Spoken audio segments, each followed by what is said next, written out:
Le modérateur. Étant donné que je n'ai pas beaucoup de minutes, je vais aller droit au but. Et je commencerai tout de suite par remercier tous ceux qui ont tout fait pour m'associer à ce débat, à cet échange. Alors, l'exposé que je vais présenter s'intitule « La titrologie dans Capital de la douleur ». On l'a déjà entendu, Capital de la douleur est un recueil de poèmes. Seulement, pour comprendre ce recueil de poèmes, on peut utiliser plusieurs méthodes. Vous avez au préalable entendu le modérateur parler de l'approche biographique. Tout à côté de moi, on a esquissé l'approche structurale. Moi, je peux m'appesantir sur l'approche titrologique. Alors, mon intention en exploitant ce mot est de nature à vous amener à suivre un exposé qui s'articule comme suit. Le thème, c'est la titrologie dans Capital de la douleur. Je vais répondre à une question fondamentale que beaucoup de lecteurs d'ailleurs se posent.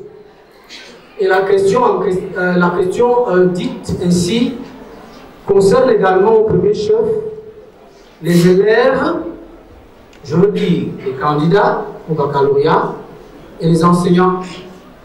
Alors, est-il possible de comprendre Capital de la douleur de Paul Éluard en s'appuyant sur l'étude des titres et des sous-titres?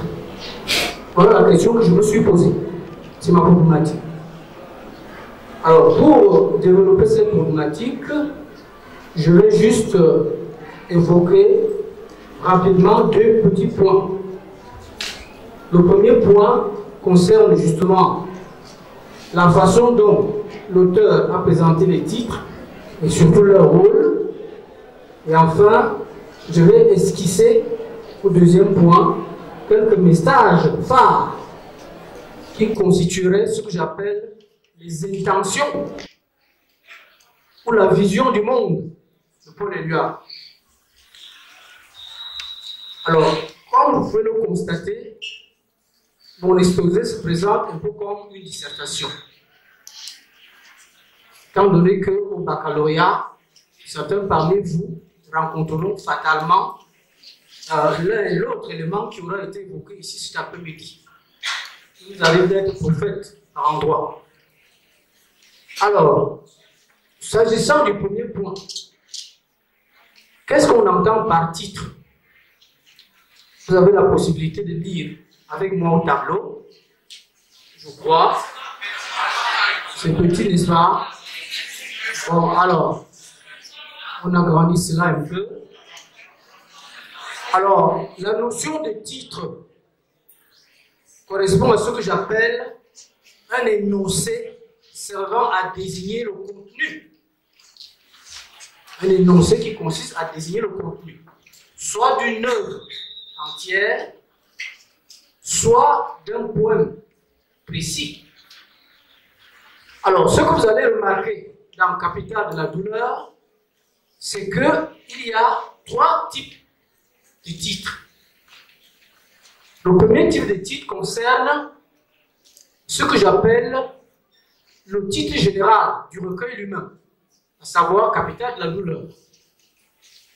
Alors, le deuxième type de titre se présente sous la forme d'un groupe par section.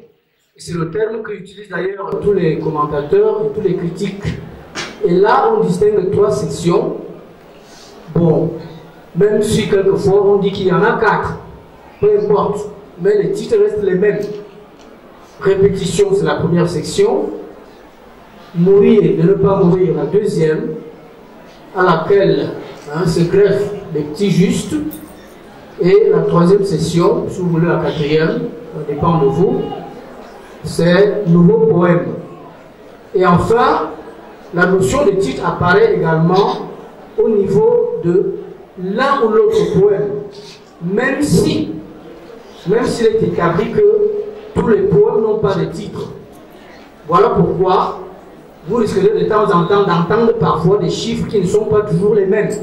Tantôt 113 poèmes, tantôt 102 poèmes, etc., etc. Tout simplement parce que certaines éditions ne mentionnent pas certains poèmes comme ayant des titres. Je prends pour preuve, vous aurez des éditions qui n'ont pas le titre de La courbe de tes yeux, alors qu'ailleurs, le poème se présente bel et bien sous la forme d'un titre. Bien. Cela dit, quel rôle les titres jouent-ils? À ce niveau-là, je vais d'abord m'appuyer sur un certain Philippe Gaillard, qui est journaliste en son temps, et voici ce qu'il dit pour attirer notre attention sur l'importance du titre ou des titres. Les titres sont, et là je saute, je ne lis pas la citation de manière intégrale, j'attire juste votre attention sur ce qui est important ici. Alors, les titres sont plus importants que les textes. Ce sont eux, en effet, qui attireront l'attention du lecteur. Et ça lui permet justement de se retrouver dans une situation de communauté, de ressentir déjà l'effet esthétique, ou alors le titre peut servir à accrocher la curiosité de ce lecteur. Alors, vu sous cet angle-là, on peut donc s'amuser à recenser un certain nombre de rôles que joue l'ensemble des titres ou des sous-titres qui apparaissent dans Capitale de la douleur. J'en ai recensé 7. Je les énumère comme ça en vrac, sans avoir besoin de faire de commentaires, étant entendu que les chances qu'il y aura après, si ça vous intéresse même, vous pourrez poser des questions. Alors, la première chose qu'il faut savoir, entre autres rôles que peut jouer un titre, c'est de piquer la curiosité du lecteur. Et vous verrez que dans Capitale de la douleur, il y a des titres qui se présentent sous la forme d'une question. Il vous pose la question, lesquels? Dans mon édition, par exemple, c'est la page 34. Et vous êtes obligé de remuer vos méninges pour chercher à comprendre ce qu'il veut vous dire. Et à ce niveau-là, donc, lorsque son rôle est de piquer la curiosité, on dit que ce titre-là a une vocation appétitive ou appétitive aussi. Bien. L'autre rôle que peut jouer un titre, c'est d'informer ou même de décrire. Le titre a donc ce que nous appelons une vocation informative.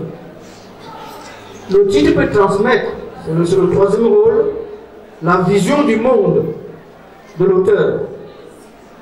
Et sur ce plan-là, on le voit par exemple dans la formulation de certains titres. Vous sentez déjà que l'intention de l'auteur, c'est de nous dire que entre les hommes et les femmes, il doit y avoir ce qu'il appelle l'égalité des sexes.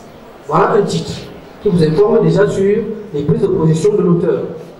L'égalité des sexes, sans rancune. Nous sortons de la Première Guerre mondiale, il invite les Français à ne pas avoir de rancune du tout. Ou alors, des exemples tels que ne plus partager, etc., etc. L'autre rôle que peut assumer un titre, on appelle ça dans le langage technique, un titre à vocation rématique, comme c'est au tableau là-bas. Alors, encore reconnaît-on un titre rématique? Eh bien, il s'agit de ce genre de titre-là qui indique déjà le genre d'œuvre dont il est question, ou alors du type de texte dont il est question. Et vous avez au moins 2 exemples que je peux donner. Le dernier groupe de poèmes s'intitule Nouveau poème, justement. Ça veut donc dire déjà que le contenu de ces poèmes qui vont se succéder là appartient déjà fatalement à la poésie. Et dans la première section, on trouve d'ailleurs à la page 24 un poème qui a pour titre poème. Donc ça spécifie déjà le type de poème dont il est question. On peut également trouver que les titres ont une fonction thématique, dans ce sens que on vous communique déjà le thème dont il va être question dans le poème. Par exemple, au cœur de mon amour, sans doute on sait déjà qu'il sera question de l'amour dans un titre comme dans un poème comme celui-là. Je n'oublierai pas les trois autres que je vais évoquer, à savoir un titre éponyme, c'est-à-dire un titre qui porte le nom soit du personnage principal, le premier poème du texte du recueil, par exemple Max Ernst, titre éponyme. Soit on met en relief le nom du personnage principal, soit alors le nom de la personne qu'on veut mettre en relief. Il y a également des titres essentiellement basés sur ce que l'on a appelé des chiffres romains. Et là, c'est juste un classement qui vous permet de voir comment se succèdent les strophes. Et enfin, ce que j'ai remarqué comme spécificité des titres dans Capitale de la douleur, ce sont ceux qui ont une connotation spirituelle. Tout se passe donc comme si c'était des réflexions que l'écrivain mène sur des questions qui concernent Dieu ou la vie spirituelle. Vous avez des titres comme Ta foi, vous avez des titres comme Silence de l'Évangile, vous avez des titres comme La bénédiction, comme pour reprendre un peu ce titre-là qui avait d'ailleurs été utilisé par Baudelaire dans Les Fleurs du Mal. Alors, le deuxième point, le dernier que je vais évoquer, ça concerne justement ce que j'ai appelé quel message possible Paul Éluard voulait-il nous inculquer, nous transmettre à travers les titres et les sous-titres. Alors, pour me prononcer par rapport à ce message-là, je m'inspire non seulement du recueil lui-même, mais beaucoup plus de nombreux articles qui ont été publiés autour de ce recueil par des penseurs comme Stéphane Gallon, Paul Lafargue, Stéphanie Caron et son dossier costaud qu'on trouve dans l'édition Gallimard. Et je n'oublierai pas du tout le célèbre de tous qui s'appelle Jean-Charles Gâteau. Alors, de tout cela, il est donc question de savoir que Capitale douleur est l'occasion pour l'auteur de nous envoyer un message fort pour nous dire que la condition de l'homme sur Terre est essentiellement basée sur la douleur, la souffrance. Et l'image de la capitale qu'il utilise a été interprétée par Jean-Charles Gâteau comme le caractère non seulement générique, mais aussi un nom commun pouvant se référer à une multitude de villes au-delà de Paris qu'on évoque très souvent.